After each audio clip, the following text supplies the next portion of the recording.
नमस्कार दोस्तों, welcome back to your own channel Wealth Saga. Glenmark Life Sciences का IPO आने वाला है दोस्तों। इस इंपॉर्टेंट वीडियो में जितने भी क्वेश्चंस आपके दिमाग में है with respect to this IPO, सारे के सारे क्वेश्चंस आंसर होंगे। वीडियो को अच्छे से देखें, समझें और फिर डिसीजन लें। अब दोस्तों, ग्लेनमार्क लाइफ साइंसेज का जो मेजर बिजनेस है, जो मेजर रेवेन्यू और मेजर प्रॉफिट्स आते हैं, वो आते हैं एपीआई बिजनेस से। एपीआई का मतलब एक्टिव फार्मास्यूटिकल इंग्रेडिएंट्स। आपको जानकर के हैरानी होगी कि 80% का जो प्रॉफिट और रेवेन्यू है सिर्फ एपीआई बिजनेस से ही आता है। So they develop, manufacture and supply high quality active pharmaceutical ingredients to our partners, to their partners globally. अब अगर आपको 80% का रेवेन्यू इसी चीज से आ रहा है तो आपको ये जानना जरूरी हो जाता है ये एपीआई क्या चीज है। दोस्तों, API that is active pharmaceutical ingredients वो केमिकल कंपोनेंट होता है किसी भी दवा का जो एक पर्टिकुलर मर्ज में काम आता है। बेसिकली अगर आप किसी दवा के बारे में बातचीत कर रहे हैं तो उस दवा का जो सबसे इंपॉर्टेंट केमिकल है जो पर्टिकुलर मर्ज पर, पर्टिकुलर बीमारी पर डायरेक्टली काम कर रहा है, डायरेक्टली इफेक्ट कर रहा है, उसे ही उस दवा का एपीआई बोलते हैं, that is active pharmaceutical ingredient. तो ब्रॉडली जरा कंपनी के बिजनेस के बारे में अगर हम लोग बात करें तो उनके 120 से ज्यादा के high quality API product registered हैं। 540 प्लस कस्टमर्स हैं जो कि सिर्फ इंडिया में नहीं है, ग्लोबली हैं, ग्लोबल प्रेजेंस है। इसके अलावा 6 कंट्रीज, मेजर 6 कंट्रीज में काम करते हैं, जिसमें कि north America, Europe, Japan, India में काम करते हैं। इसके अलावा इनके इंडिया के बाहर भी रिसर्च एंड डेवलपमेंट सेंटर्स हैं और 39 पेटेंट्स हैं जो कि ओन्ड और को ओन्ड है। बेसिकली दूसरी कंपनीज के साथ जब रिसर्च एंड डेवलपमेंट करते हैं तो कुछ पेटेंट्स होते हैं, कुछ एपीआईज के पेटेंट होते हैं जो कि को ओन्ड होते हैं। तो बेसिकली कहने का मतलब क्या है? कहने का मतलब ये है कि जो कंपनी का बिजनेस है that is totally dependent upon the production, development end of course the marketing of their high quality API products. अब दोस्तों, चूंकि बिजनेस कॉन्सेंट्रेटेड है इसीलिए इसमें रिस्क भी है और रिवॉर्ड भी है। तो हम लोग जरा देखते हैं कंपनी की लेटेस्ट जो प्रॉफिट एंड लॉस की समरी है जो कि सेबी ने आरएचपी रेड हेरिंग प्रोस्पेक्टस में ऑलरेडी डाल रखी है। तो मैंने वहां से ये डेटा को निकाला है।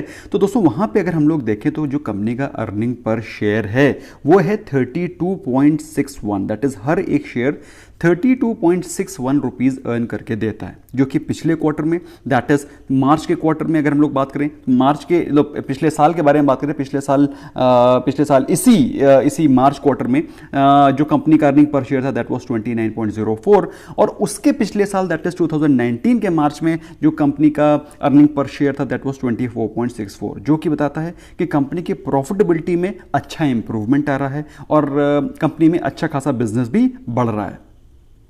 अब कंपनी का बिजनेस अच्छे से बढ़ रहा है उसको मैं कैसे बोल रहा हूं? क्योंकि अगर आप ऊपर रेवेन्यू पे ध्यान दें तो कंपनी का जो रेवेन्यू था इन 2019 8864 सारे की सारी वैल्यूज मिलियंस में है दोस्तों।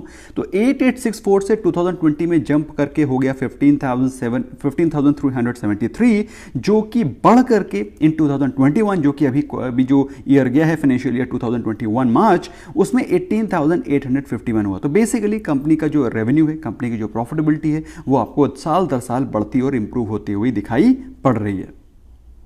और दोस्तों, वही सिमिलर चीज आपको उसके प्रॉफिटेबिलिटी में भी दिखाई पड़ रही है। 2019 में जो प्रॉफिट्स है, प्रॉफिट फॉर द ईयर दे वर 1955, जो कि 2020 में बढ़ के हो गए 3130 और 2021 में बढ़ के हो गए 3515। तो ओवरऑल कंपनी का जो बिजनेस है वो इस समय बेहतर चल रहा है। लेकिन दोस्तों, इसमें हम लोग को कुछ क्रेडिट कोविड को भी देना चाहिए, क्योंकि कोविड के चलते काफ़ी सारा कंजम्पशन ऑफ फार्मास्यूटिकल प्रोडक्ट्स बढ़ गया है। काफ़ी सारे कोविड के साथ साथ जो रिलेटेड बीमारियां हैं उनमें भी काफ़ी ज़्यादा एक्सपेंसेस हो रहे हैं, क्योंकि ओवरऑल कोविड के चलते आदमी को और भी जो बीमारियां हैं उस पर और भी ज़्यादा इफेक्ट दिखाई पड़ रहा है। तो जिसके चलते कंपनीज के जो फार्मास्यूटिकल बिजनेस हैं वो उसमें आपको पिछले 2 सालों में अच्छा खासा इंप्रूवमेंट दिखाई पड़ रहा है।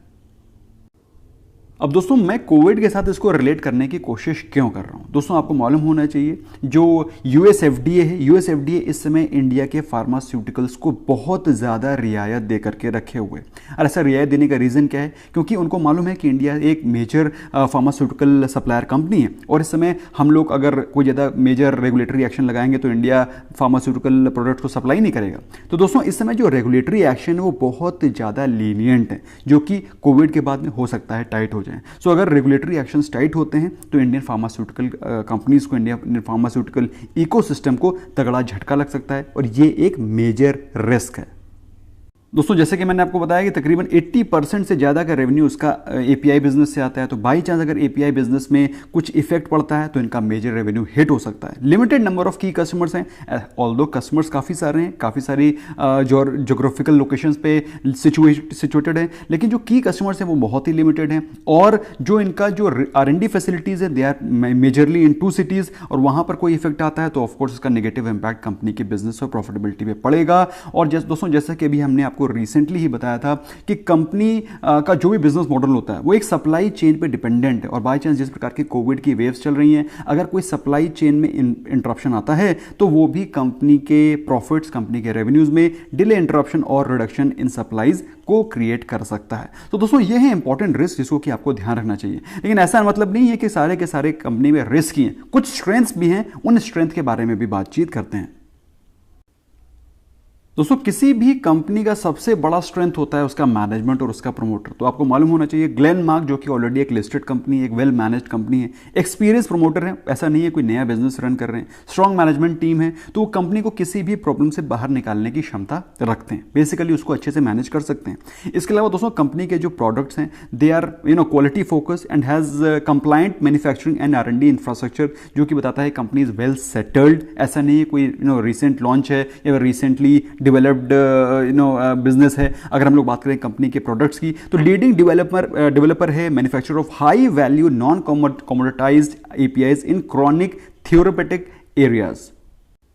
सो लीडिंग डेवलपर होने के साथ साथ उसका ग्लोबल प्रेजेंस भी अच्छा है, और ग्लोबल जेनरिक फार्मास्यूटिकल कंपनीज के साथ में उसका स्ट्रॉन्ग रिलेशनशिप भी ऑलरेडी एग्जिस्टिंग है। तो overall already well establish business है और एग्जिस्टिंग मार्केट है जिसके कि एक लीडिंग प्लेयर है, अच्छा खासा बिजनेस ऑलरेडी रन कर रहा है, प्रॉफिटेबिलिटी हमको अच्छी दिखाई पड़ रही है, रेवेन्यूज में ग्रोथ दिखाई पड़ रही है। तो दोस्तों हमारे हिसाब से, मेरे हिसाब से personally if you ask about me, मेरे हिसाब से दोस्तों बिजनेस में कोई भी दिक्कत दिखाई नहीं पड़ रही है।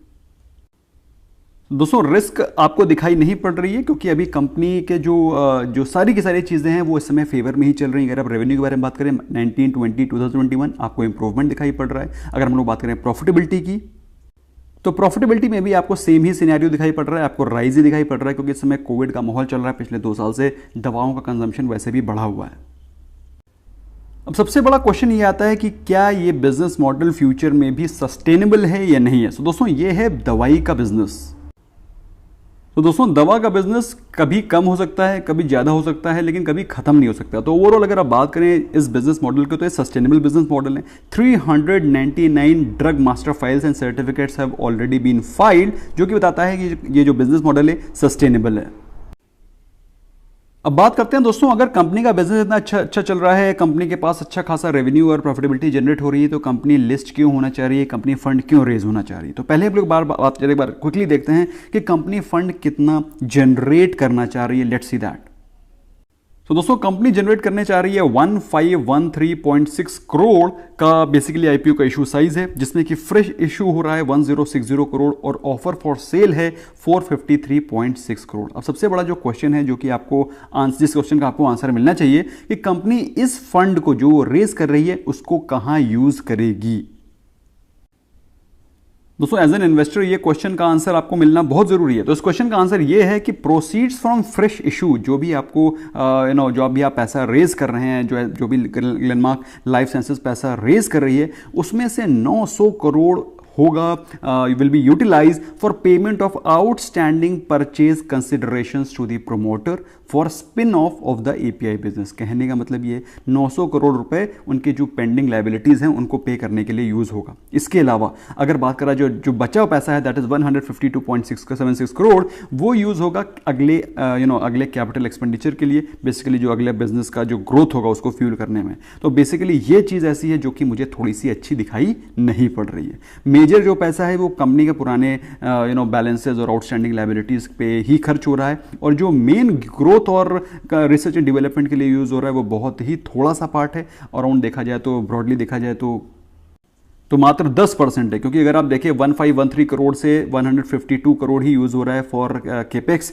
तो ऑलमोस्ट 10% ही यूज़ हो रहा है for capex and the growth, बाकी सारा जो आउटस्टैंडिंग बैलेंसेज में यूज़ हो रहा है। नॉट विद स्टैंडिंग दैट दोस्तों, अगर कंपनी का बिजनेस अच्छा है, कंपनी के बिजनेस मॉडल पे आप फेथ करके इसमें इन्वेस्ट कर सकते हैं, और मुझे लगता है इसमें अच्छे लिस्टिंग गेन भी मिलने के चांसेस काफ़ी ज़्यादा हैं। अगर हम लोग बात करें इसके आईपीओ के साइज़ के बारे में, आईपीओ के प्राइस के बारे में, तो जो अलॉटमेंट होगा वो 20 शेयर्स का एक लॉट होगा। इसके अलावा दोस्तों जो प्राइस बैंड रखा गया है वो है 695 से 720 रुपीज़ पर शेयर। अगर आप दोस्तों इसमें अप्लाई करना चाहते हैं तो आपको cut off price that is 720 पे ही अप्लाई करना पड़ेगा। तो 720 का कट ऑफ प्राइस आप लगाएंगे तो ही आपको अलॉटमेंट हो पाएगा, क्योंकि उसके नीचे आपको अलॉटमेंट होने के चांसेस कम मिलेंगे। तो दोस्तों अगर आप इसमें अप्लाई करना चाहते हैं तो उसका लिंक मैंने डिस्क्रिप्शन में डाल रखा है ज़ीरोधा का, तो आप मल्टीपल डीमैट अकाउंट से अप्लाई करें। जब आप मल्टीपल डीमैट अकाउंट से अप्लाई करते हैं, और सारे के सारे demat account separate pan card पे होने चाहिए, तो उससे क्या होता है कि आपका जितने भी एप्लीकेशन होते हैं they are considered as separate application. तो जब सेपरेट एप्लीकेशन होते हैं तो उनके सेलेक्ट होने के, अलॉटमेंट होने के चांसेस काफ़ी ज़्यादा बढ़ जाते हैं। तो in case if you have not open the account, you must open the account, link is there right in the description, and you can open the account free of cost also, link सारे description में पड़े हुए हैं। तो basically अगर आप एक lot apply करते हैं तो फिर आपको जो कट ऑफ प्राइस पे अगर हम लोग बात करें कितना पैसे का इन्वेस्टमेंट करना होगा, वो करना होगा 14,400 रुपीज़, जो कि अगर आपको अलॉटमेंट होता है तो अच्छी बात है, नहीं होता है तो ये पैसे आपको रिफंड मिल जाएंगे विद इन 3 to 4 डेज। इसके अलावा दोस्तों अगर आप as a retail investor invest करना चाहते हैं तो मैक्सिमम आप 2 लाख रुपए तक ही इन्वेस्ट कर सकते हैं। तो मैक्सिमम 13 लॉट्स ही आप अप्लाई कर सकते हैं, जिसकी वैल्यू होगी 1,87,200 रुपीज़। अच्छा दोस्तों, इसमें एक चीज़ देखने वाली है जो कि आपको ऑब्जर्व करनी चाहिए कि जो आईपीओ आने के बाद भी प्रोमोटर्स की जो होल्डिंग है वो भी एक अच्छी खासी प्रोमोटर होल्डिंग है, दैट इज 83%। तो कहने का मतलब ये नहीं है कि आईपीओ निकल गया उसके बाद प्रोमोटर ने कहा भाई हाथ झाड़े और कहा चलो भाई काम खत्म हुआ हमारा, अब टेंशन हो गई इन्वेस्टर की, ऐसा नहीं। उसके बाद भी there is skin in the game. Company के प्रोमोटर्स का काफ़ी ज़्यादा स्टेक ऑलरेडी कंपनी में इस पोस्ट आईपीओ भी रहता है, जिससे पता चलता है कि इन्वेस्टर्स का फेथ इस कंपनी के ऊपर रहना चाहिए, क्योंकि शेयर होल्डर्स का मेजर होल्डिंग उसके आईपीओ के बाद भी इस कंपनी में रहेगी।